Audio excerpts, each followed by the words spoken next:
ಅಸ್ಸಲಾಮು ಅಲೈಕುಂ ವರಹಮತುಲ್ಲಾಹಿ ವಬರಕಾತುಹು. ಎಲ್ಲರಿಗೂ ನಮಸ್ಕಾರಗಳು. ನಮ್ಮ ಕರ್ನಾಟಕ ಜನತೆಗೆ ಏನಂದರೆ, ಜ್ಯೋತಿರಾವ್ ಫುಲೆದು ಇವತ್ತು ಹುಟ್ಟುಹಬ್ಬ ನಾವು ಎಲ್ಲರೂ ಸೇರ್ಕೊಂಡು ಮಾಡಿದ್ದೀವಿ. ನಮ್ಮ ಅಣ್ಣ ಅವ್ರ ಬಗ್ಗೆ ಹೇಳ್ತಾರೆ, ಕೇಳಿ. ಸ್ನೇಹಿತರೆ, AIDS ವಿದ್ಯಾರ್ಥಿ ಸಂಘಟನೆಯಿಂದ ಇಡೀ ರಾಜ್ಯಾದ್ಯಂತ ಇವತ್ತು ಹಳ್ಳಿಗಳಲ್ಲಿ ಸರ್ಕಾರಿ ಶಾಲೆಗಳನ್ನು ಉಳಿಸುವಂಥ ಹೋರಾಟಗಳು ನಡೀತಾರೆ. ಈ ಸಂದರ್ಭದಲ್ಲಿ ಈ ದೇಶದ ಹೆಣ್ಮಕ್ಕಳು, ದಲಿತರು, ಎಲ್ಲ ವರ್ಗದ ಜನಗಳ ಶಿಕ್ಷಣನ ತಗೋಬೇಕು, ಪ್ರತಿಯೊಬ್ಬರಿಗೂ ಹಕ್ಕಾಗಿ ಸಿಗಬೇಕು ಅಂತ ಹೋರಾಟ ಮಾಡಿದಂಥ ಜ್ಯೋತಿರಾವ್ ಫುಲೆ ಅವರ 200ನೇ ಜನ್ಮವಾರ್ಷಿಕೋತ್ಸವ ಬಂದಿದೆ. ಇದನ್ನ ಸ್ನೇಹಿತರು AIDS ಸಂಘಟನೆ ಹಳ್ಳಿಗಳಲ್ಲಿ ಇವತ್ತು ಆಚರಣೆ ಮಾಡ್ತಾರೆ. ಇವರೇನು ಕನಸನ್ನ ಕಟ್ಕೊಂಡು ಈ ದೇಶದಲ್ಲಿ ಹುಟ್ಟಿರುವಂಥ ಪ್ರತಿಯೊಬ್ಬರೂ ಕೂಡ ಶಿಕ್ಷಣ ಪಡಿಬೇಕು ಅಂತ ಹೋರಾಟಗಳನ್ನ ಮಾಡಿದ್ರು. ಆ ಸಂದರ್ಭದಲ್ಲಿ ಏನು ಇಡೀ ವ್ಯವಸ್ಥೆ ಅಂಧಕಾರದಲ್ಲಿತ್ತು.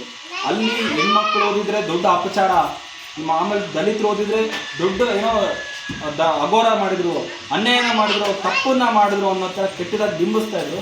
ಅದ್ರ ವಿರುದ್ಧ ಫೈಟ್ ಮಾಡಿ ಹಲವಾರು ಅವಮಾನಗಳನ್ನ ಅನುಭವಿಸಿ ಹೋರಾಟಗಳನ್ನ ಕಟ್ಟಿ ಎಜುಕೇಷನ್ನ ತೊಗೊಂಬಂದು ಎಲ್ರಿಗೂ ಕೂಡ ಶಿಕ್ಷಣನ ತೊಗೊಂಬಂದರು, ಶಾಲೆಗಳನ್ನ ಶುರು ಮಾಡಿದ್ರು. ಅಂಥ ಮಹಾನ್ ವ್ಯಕ್ತಿ ಕನಸು ಕಟ್ಟಿ ಅಷ್ಟು ಹೋರಾಟಗಳನ್ನ ಮಾಡಿ ಆ ಸಂದರ್ಭದಲ್ಲಿ ನೂರಾರು ಸಂಖ್ಯೆಯಲ್ಲಿ ಶಾಲೆನ ಕಟ್ಟಿದ್ರು.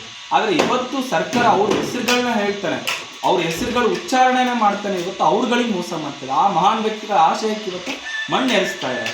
ಈ ರಾಜ್ಯದಲ್ಲಿ ಇವತ್ತೇನು 40,000ಕ್ಕೆ ಹೆಚ್ಚು ಶಾಲೆಗಳನ್ನ ಮುಸ್ತೀವಿ ಅಂತ ಸರ್ಕಾರ ನಿಂತಿದೆ. KPS ಶಾಲೆನ ತೆಗೆದು ಅದ್ರ ವಿರುದ್ಧ ಹೋರಾಟ ಮಾಡಿದ್ರೆ ಇವ್ರನ್ನ ನಾವು ಸ್ಫೂರ್ತಿಯಾಗಿ ತಗೊಂಡು ಈ ರಾಜ್ಯದಲ್ಲಿ ಹೋರಾಟಗಳನ್ನ ಮುನ್ನಡೆಸ್ತಾ ಇದ್ದೀವಿ.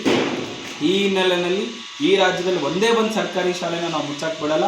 ಜ್ಯೋತಿರಾವ್ ಫುಲೆ, ಸಾವಿತ್ರಿಬಾಯಿ ಫುಲೆ ದೇಶದಲ್ಲಿ ಯಾವೊಂದು ಸರ್ಕಾರಿ ಶಾಲೆನೂ ಕೂಡ ನಾವುಗಳು ಮುಚ್ಚೋದಕ್ಕೆ ಬಿಡಲ್ಲ ಅನ್ನೋ ಶಬ್ದನ ತಗೊಳ್ತಾ ಇವತ್ತೆಲ್ಲ ಕಡೆ ಅವರ ಒಂದು ಜನ್ಮ ವಾರ್ಷಿಕೋತ್ಸವದ ಭಾಗವಾಗಿ ಅವ್ರಿಗೆ ಹೂ ಹಾಕೋದ್ರ ಮೂಲಕ ಗೌರವ ಸಲ್ಲಿಸುವಂಥ ಒಂದು ಕಾರ್ಯಕ್ರಮಗಳನ್ನ ಹಮ್ಮಿಕೊಳ್ತಾ ಇದ್ದೀವಿ.